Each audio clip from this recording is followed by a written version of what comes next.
संक्रांतीची सुट्टी होती तर गावी आलो होतो. आज करायची होती हुरडा पार्टी. तर मग पप्पांनी शेतातच खड्डा खोदून गवऱ्या पेटून घेतल्या.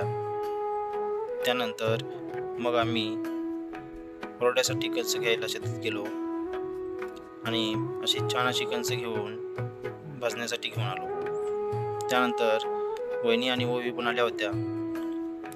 मग पप्पांनी आणि भैयानी मिळून कणसं भाजायला घेतली आणि भाजलेली कणसं मम्मी आणि पप्पाने मिळून ती बडवण्यासाठी तयार केली आणि त्यामधून हुरडा काढून घेतला.